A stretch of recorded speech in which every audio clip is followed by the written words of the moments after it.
What's up, guys? It's Monday morning. I know that's bad for a lot of you. For me, I'm usually off every Monday morning, so yeah, it's pretty good for me. Um, Look, was doing my Sunday night update last night during the game.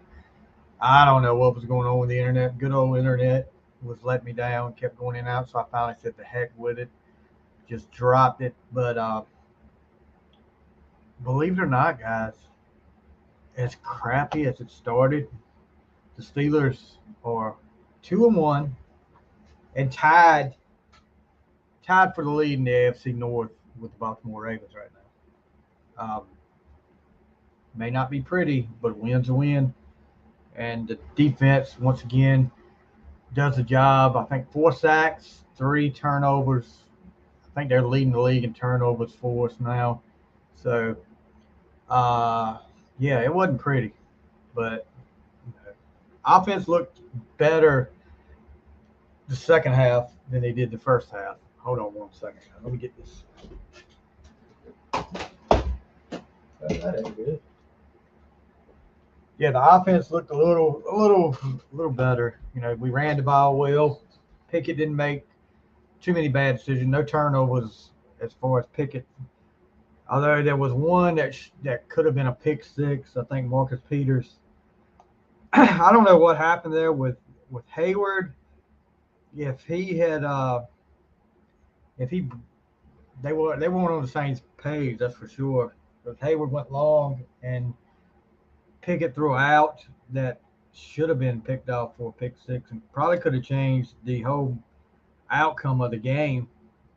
Um, but didn't happen. He couldn't hang on to it. Pittsburgh gets a win, 23-18. So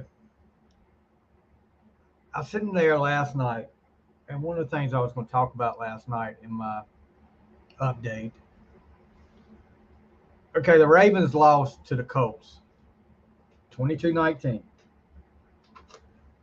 and the the highlights on Fox at least. I don't get it, but I've seen it on more than just on Fox over the years, especially when Baltimore loses. There were hardly any Colts highlights. Now this is the team that won. In my opinion, when a team wins, they should have more highlight. If you're a national sports media outlet, they should have more highlights in their game than the losing team. And it's not just because it's Baltimore, but yeah, it is because it's Baltimore. Because I've seen it with Baltimore so many times over the years. Um, there was they showed both of Lamar Jackson's touchdowns, and they didn't show any of the Colts touchdowns. The only highlight they showed of the Colts was when they kicked the field goal to win the game, and there was 4 or 5 clips. So you would have thought Baltimore had won that game, but you know, here we go again. Y'all all up the best running back to play quarterbacks, but again, I reckon he'll get MVP. Tell him to finish a season first. That's what I got to say. Tell him to finish a season. He hasn't finished the last 2. He he could have. I strongly believe he could have been in the playoffs last year, but he wanted to make a point. I hope the Ravens like the new toy that they paid for. They paid all that money for, and he's gonna do the same thing to you. I don't know why you think there's anything on that team right now that's gonna do anything, and yet they'll probably win the AFC North. I'm not out here saying Pittsburgh's gonna win the AFC North. We've got a long ways to go, but uh, I don't see the all the hype on this Baltimore team. I don't see explosiveness. Yeah, he had over 100 yards rushing. What did he do on the ground? I mean, in the air. He didn't do that great in the air. I just don't see what the big and your great defense got gashed for over 100 yards by a backup running back by Moss, And no offense to Moss, he's probably a heck of a running back. But yeah, you got gashed by him. He there should have been more highlights of Moss than there was of Lamar Jackson. Speaking of mobile quarterbacks, let's talk about the paper MVP part 2. You know, Carson Wentz will always be paper MVP, but paper MVP part 2. Justin Fields. How horrible are the Bears right now? I don't want anybody, and I can understand the criticism of Kenny Pickett because he looked terrible the first game. He really looked terrible. He didn't look that much better the second game.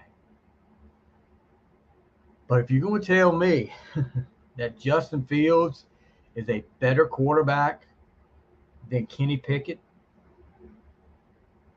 come on. Get those glasses checked. 11 runs for 47 yards yesterday.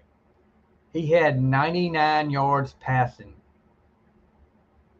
Oh, they've got DJ Moore now. They've got Chase Claypool. They've got weapons around him now. He's going to be in the MVP race.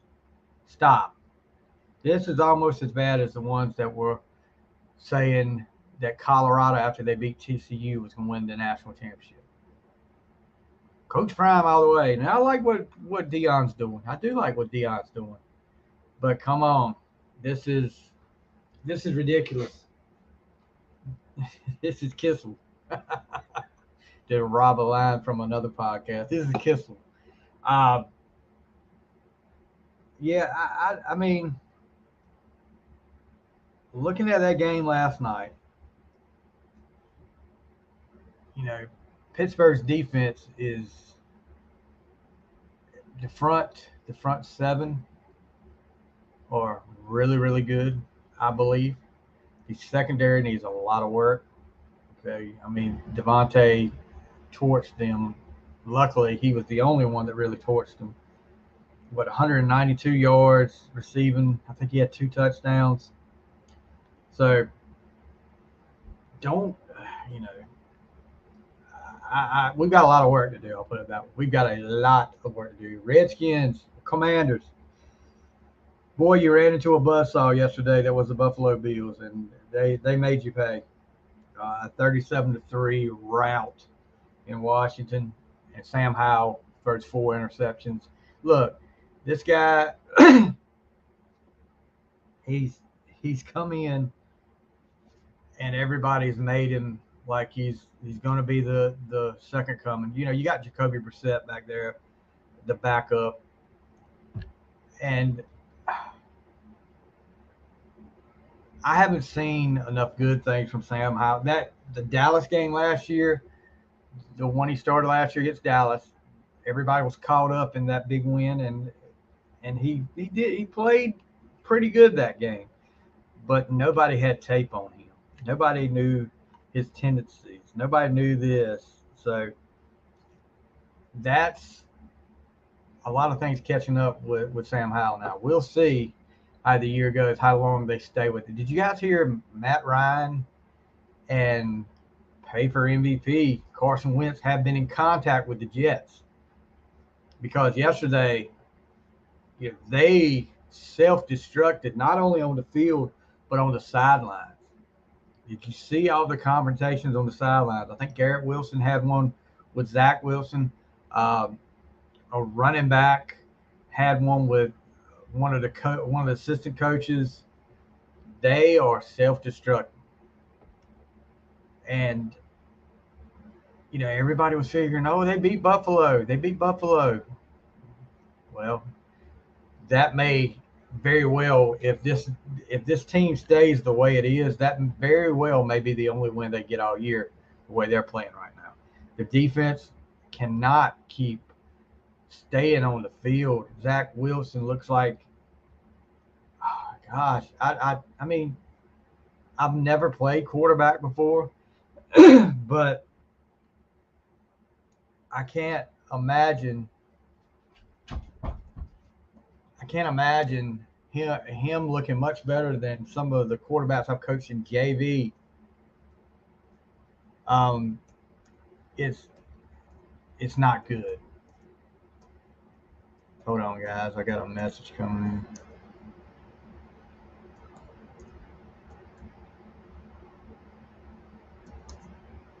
I'll be right. Yeah, my dogs are whining at me. Hold on. Hold on. Let me let my dogs.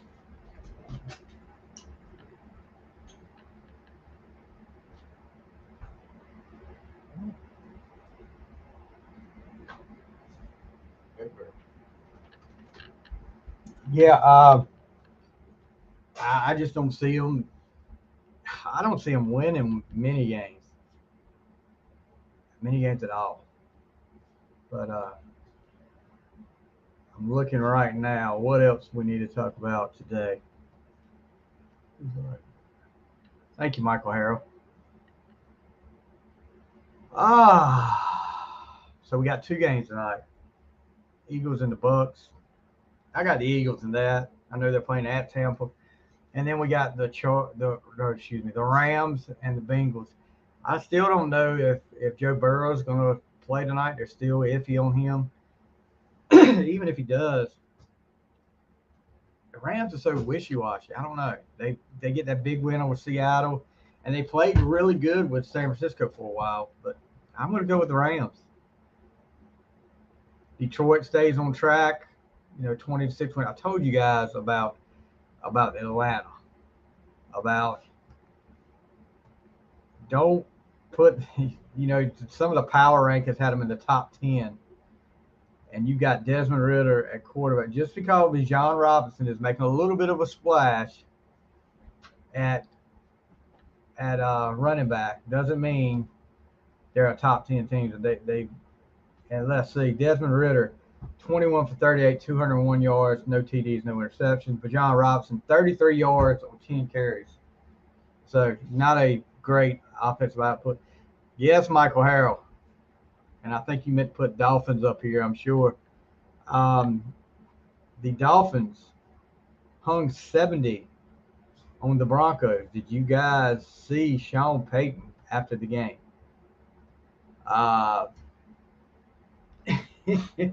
He was a little ticked. I would not want to be in that practice. He was talking about it was embarrassing. It was disgusting. He admit, and then after he said that, and a reporter talks to him about it was the third time in the modern era that a team had hung 70 on another team, and he's like, I'm well aware of that. And he said, what were your feelings on that? And he just said, my feelings are just what I just said. Next question. He was ticked. That reporter was pushing buttons. Tua, 309 yards, 4 touchdowns, no picks. And it wasn't just the passing game, the running game. I mean, you had Ashani, 203 yards rushing, 2 TDs. Raheem Mostert, 82 yards, 3 TDs. I think he had a receiving TD as well. Yeah. Tyreek, 157 yards receiving. There were so many. Ashani had 2 receiving touchdowns. It was like a pinball machine.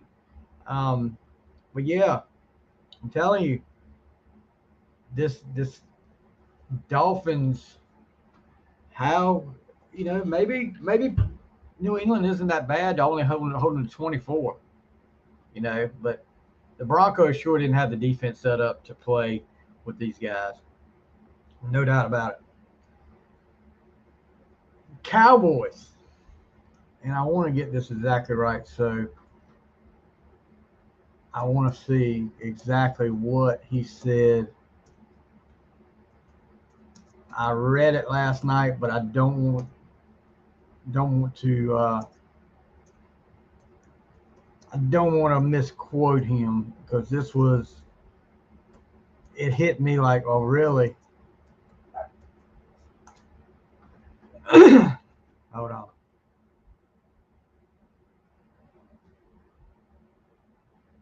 And I may not be able to find it, but red zone problems.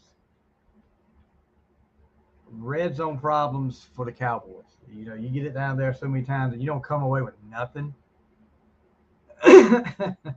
Oh, here we go. And this is from the NFL.com. This is an article they wrote. 2 weeks of Dallas Cowboys dominance came to a stunning end in week 3. Adorned with flowers after beginning their season in such imposing fashion, the Cowboys crashed down to the any given Sunday reality of the NFL with their 28-16 loss to the previously winless Arizona Cardinals. And this is Dak talking. Y'all put us on top of the world. We knew who we are. In that same sense, I'm sure the media got what it wanted. For us, there hadn't been but one undefeated team. It sucks. It's humbling. But say it's a wake-up call. We knew we had a lot of adversity, and we just didn't get it done. Just goes back to myself, the offense in the red zone. We got to get better there. We win this game. But we got to fix that area, period. The whole social media comment is BS. The media got what it wanted. Like, oh, yeah, it's everybody's against the Cowboys. Bull crap. No offense, Cowboy fans, but you guys know everybody loves the Cowboys. They're America's team. That's why they call them America's team. And I know you had a lot of injuries, that offensive line, but you got the ball down the field with ease every time. Almost every possession went down the field. Hold on, another dog.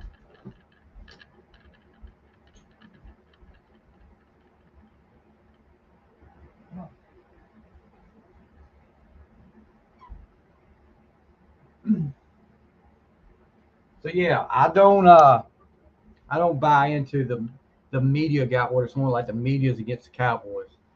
They're pushing the Cowboys. This was right up the media's alley when the Cowboys started off in such a dominating fashion. And that defense, how I mean, I don't know how that defense it does Diggs make that big of a difference out there?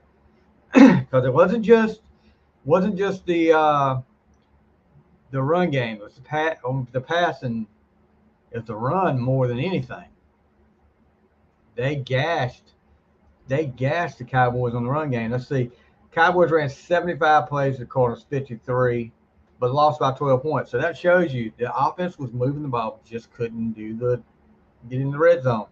Dallas defense allowed 400 yards of offense after allowing only 386 in its first 2 games combined. Cowboys also committed 13 penalties for 107 yards. So blame it on what you want to, but the cut all comes down to it. This game, red zone being inefficient in the red zone is what the problem is, and that's not just this game. That is just about every game.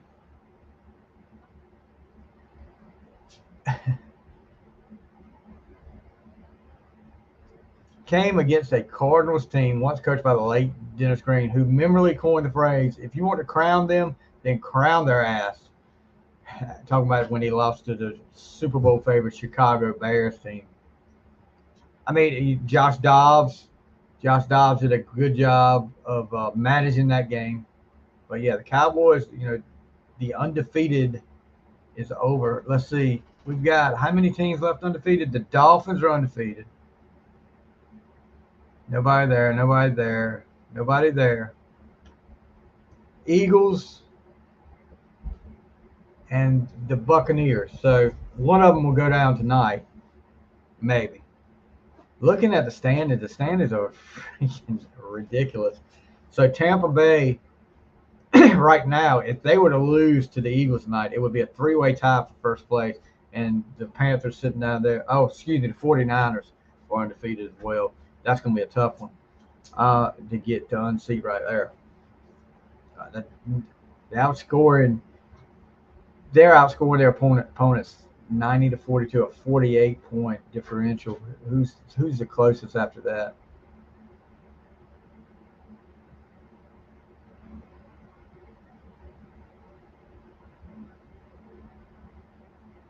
the Dolphins. Dolphins actually have outscored their opponents by more 59 points than the 49. A lot of that had to do with yesterday. So Green Bay on top and Detroit tied for on top of the NFC North, and the Bears and the Vikings are both winless. So that may be I know it's early, but that may be a two-man race there. Then you got, like I said, Tampa Bay could take over the leading NFC South by herself if they beat the Eagles tonight. That would be like they're 3-0, and then Panthers at the bottom at 0-3. 49ers on top of theirs. We'll just see how it's trailing behind the Rams. Rams could, if they win tonight, could be right behind them too. In the North, AFC North, Steelers, Ravens, and Browns, which Steelers have the tiebreak over the Browns. That I don't know if that's going to hold up. The Colts on top of the AFC South and the Jaguars sitting at 1 and 2. I'm talking about underachieving and getting their doors blown off by somebody. The Colts got blown away by the Jaguars got blown away by the Texans. Chiefs on top of their division 2-1. The rest of the teams 1 and 2. Of course, the Sean Payton era is starting off not like anybody thought. They're 0-3, and they're being outscored by 53 points. What else? Who did I leave off? The East, in the AFC East. That's probably going to turn into a two-team race, because the Dolphins and the Bills. Dolphins are, of course, undefeated. The Bills 2-1. They play this upcoming week. And both of those the Bills are right behind as far as outscoring their opponents. They've outscored theirs by 56. They're actually the second. So yeah, that's the standings right now. Let's see. But yeah, I don't know. Tonight's going to be these Monday night football doubleheaders. I thought they were going to do it 1 week, but evidently they've decided to do it another week. I don't know. I haven't looked at the schedule that far ahead to see if they'll do it again this week. So there's a couple of things I need to talk about that doesn't have anything to do. This is just a personal thing. Congratulations to my co-host on the Final Score, Matthew Bazemore. He got married on Saturday. I know it didn't work out where they could be outside because of this storm popped up at the last of the at the first of the week, and didn't get to do it like they wanted to, but it all worked out. They got married, so congratulations to Matthew and his bride. Hope you guys can be together for a long time. Let's see. Yesterday also, my great niece, Caitlin Hewitt, who is the owner of My Dear Watson, which is a little thrift store. Well, I wouldn't call it a thrift store. I don't know what you call it. A little store that's got a lot of different things over in Ahoskie. If you're ever in the Ahoskie area, go check them out. There's so much stuff in there. My daughter works over there with her sometimes. So go check them out, and we'll have the address up here. I'll have the address up here for that place, but you guys can really check it out. Happy birthday. And it was also the birthday of my father-in-law, Jimmy Q, who passed away a few years ago. But his birthday, he always said he had 2 days for his birthday. But Jimmy Q, we miss you, guy. We miss you for a long time. We love you. Today is one of my good buddies, Loudcaster friend, one of my buddies up in the north. Football crazy. Cowboys fan, but I won't hold that against you. Mr. Joe Decker. It's his birthday today. So any of you guys, if you're Loudcasters out there or you know Joe, send him a message. If you see him, make sure you tell him happy birthday. And we really appreciate Joe. He chimes in a lot. And but Joe is a very busy man with his son's in the middle of football season right now. So, there's something else I was going to talk about. Now I've done forgot. It just sucks getting old, guys. I am, let's see, 30 days in September. Yep. So, I will be 50. Let's see, 7. Wow. 3 weeks from today.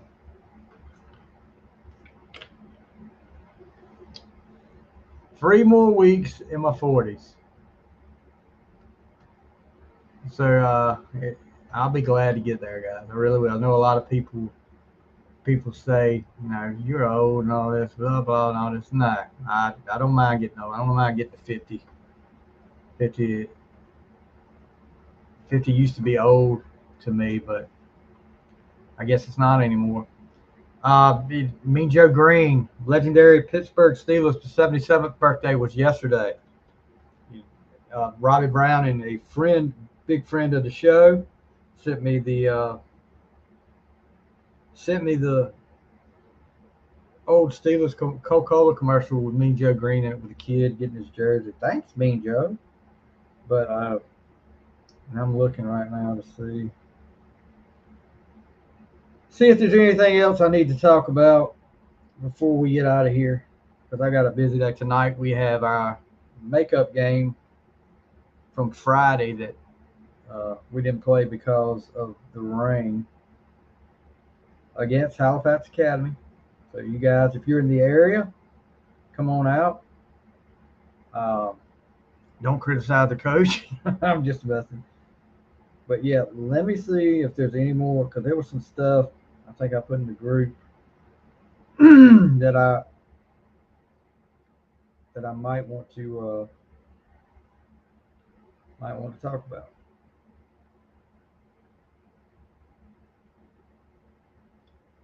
No,